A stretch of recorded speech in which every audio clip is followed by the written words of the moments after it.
athletic career. Well, I figure, how would a coach handle things? See, when I was an alternate on the Olympic team, Olympic athletes learned something.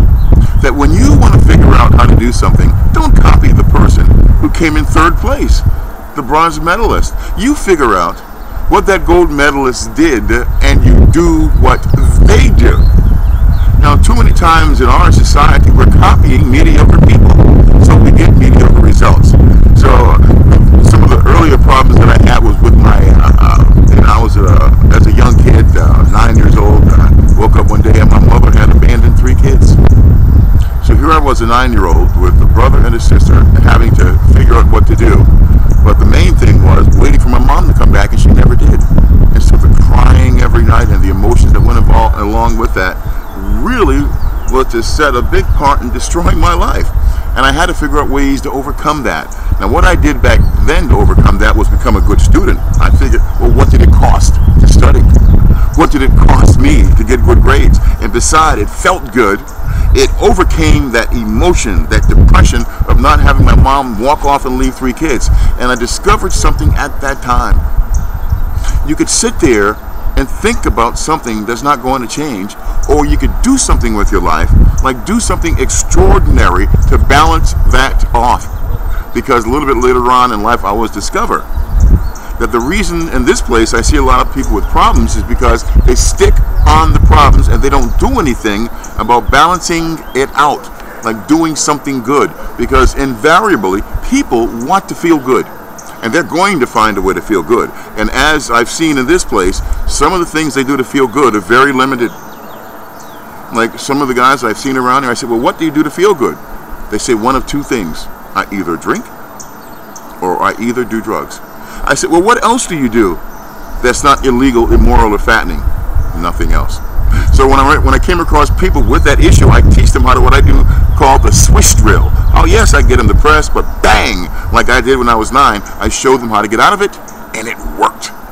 So today, even though I'm mainly a tutor and I figured out this technique to turn people into geniuses, by the way, you ought to come take my class, how to become a genius. You know, how to become a genius.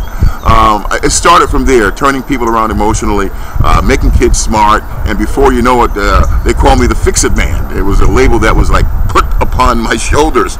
So with that background, let's say I were to go to you and say I could do that, I could fix people. And that's what I do, I fix people. What one thing about you that you would say, all right, coach, I have this issue. Let me see if you can fix this in 90 seconds.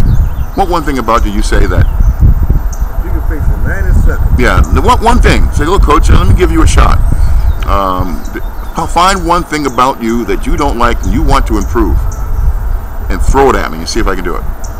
Stop smoking. Okay, stop smoking. Let me ask you a question. You say you want to stop smoking? Why? Until I know it's dangerous to my health. What's dangerous to your health? The cigarette smoke. What's the danger to your health? Well, what's the worst that could happen? it can kill you. How? Cause you lung cancer. What's lung cancer? What does it do to your lungs? When that smoke goes in your lungs, what does it do? Well, it stops your lungs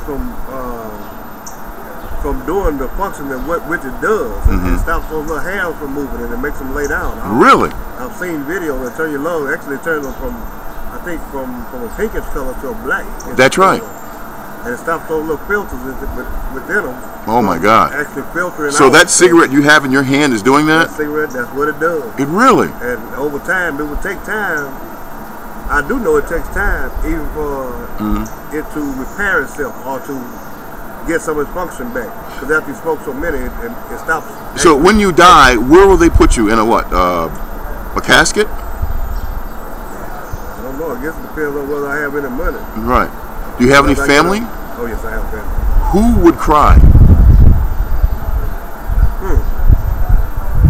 Maybe my sisters. Your sister would cry? They might. They would cry? Yeah, they might cry. Because you smoked that cigarette? Well, they gonna cry because I'm not here anymore. Now, But because that cigarette may cause my demise. Right? Yeah. Is it something about that taste that's a taste of that cigarette is going to cause you to die? It's habit. Oh, it's just a habit? It's habit. Oh, so it's a habit. You don't really have to do that. I don't have to. Let me ask you a question. Has anybody ever taught you how to do nothing? No. No. One of the first things I do to people is I teach them how to do nothing. It's called the still drill. And I literally stand there with people where they have a desire to move, and they have to fight that desire to move.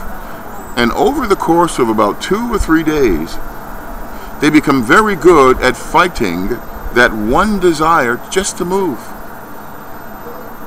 And when they realize they can fight that strong desire and they become successful at it, smoking is just a desire. It's like a domino effect. Once you stop that one desire to move, wait a minute, I know I have a desire to smoke. You will be able to stop that. Now, of course, I'm going to add some caveats along the way. We may have to go to a funeral home and see someone being prepared for their casket because they smoked themselves to death. We may have to, behind the scenes, go to a funeral to see someone being buried and all the emotions of death that one cigarette you have in your hand causes. Matter of fact, can you do me a favor? Can you go ahead and light that cigarette up right now? Go ahead. Take a breath. You got it? Take a breath of that cigarette. Ooh. Now, you feel that? Feel how good that feels? What's the worst part of that feeling? The worst part? Yeah, right now. The worst part is it's going to make me cough. Right. Think about that cough. Okay. Now, so what your cough? Why don't you like it? I don't like it. It's choking. It's choking. It makes me feel bad, even though I like to smoke. Making you feel bad. Yep. Take another puff of that feel bad. Go ahead. Go ahead. All right, there you go. You took a nice good one that time. Now, how much of that black stuff got in your lungs from right then and there? Oh, I don't know, probably quite a bit. Sure. Probably quite a bit. Yeah, quite a bit. How does that make you feel? Well, I guess I don't really think about it. Don't guess. Think about it right now. Think about it right now. Well, right now it really doesn't bother me. It's only going to bother me when I want to cough or something, you know. When I got a cough or something like that. That's the only time I ever think about it. Really? But I'm not supposed to be smoking. Well, take another breath. Take another. I'm gonna finish it now. Man, take another one. That's right. We're having this conversation. Now, when you took that breath, you put more stuff in the. More of that brown stuff. Now, there's another thing too. People smoke that because you know it's killing you. Mm-hmm. You know it. There's no doubt about it. Ain't no doubt. You know it's shortening your life. No. Take another puff. You know it's shortening your life. Right. In other words, what you're doing is committing slow suicide, aren't you? Yeah. Suicide. The reason people commit. I hear that cough. Yeah. I'm gonna cough in a minute. There it is. Okay. There you go. You got that cough. The reason people commit slow suicide because they have nothing to live for.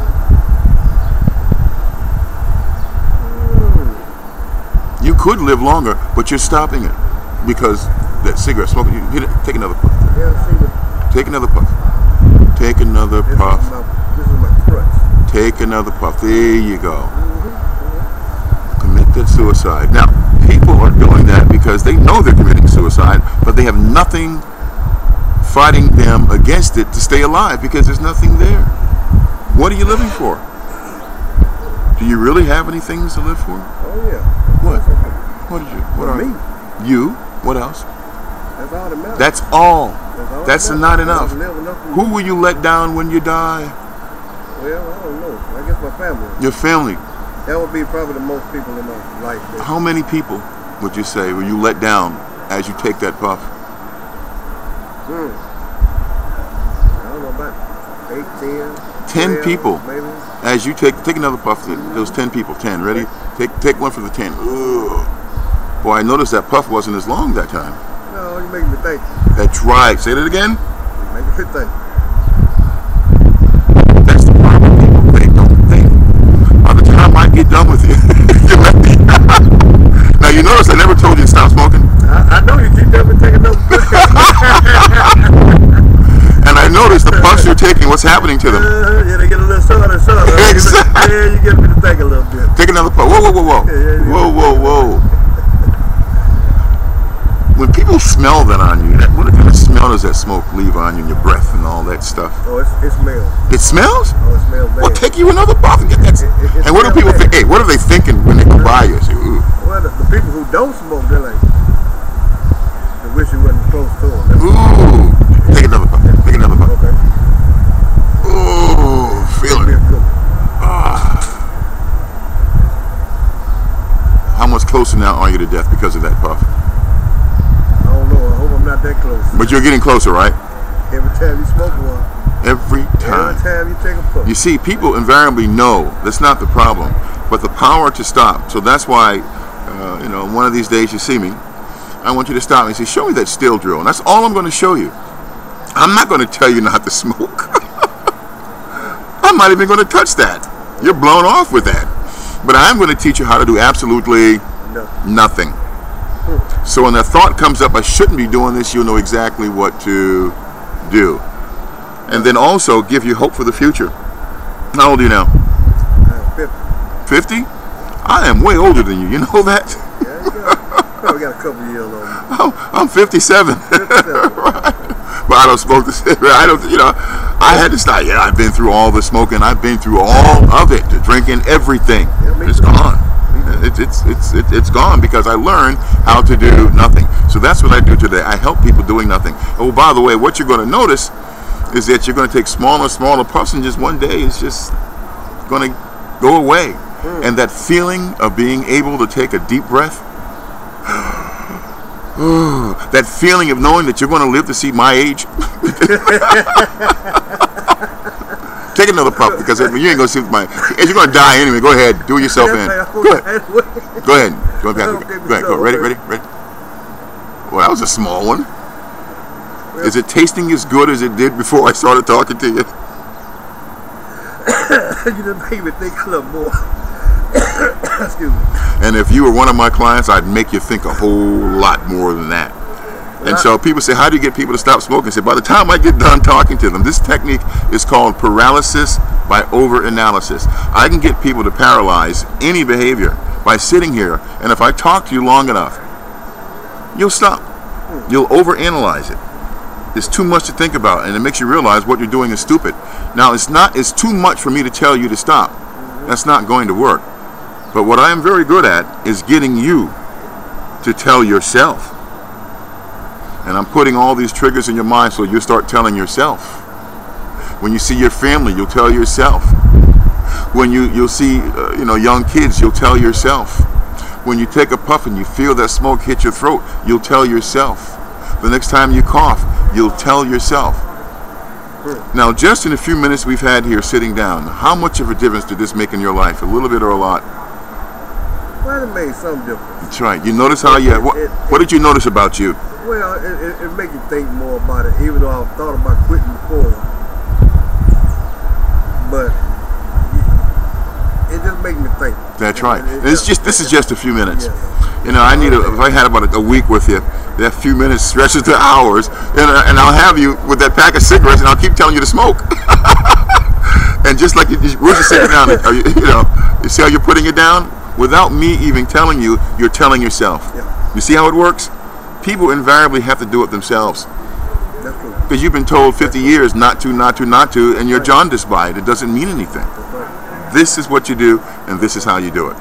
I want to thank you very much for sitting with me and allowing me to talk with you, but I just wanted to give the sponsors here an idea of how the coach works, okay? You gave me a good look, okay? Thank you very much, sir. All right, Coach. I appreciate it. All right. All right, now.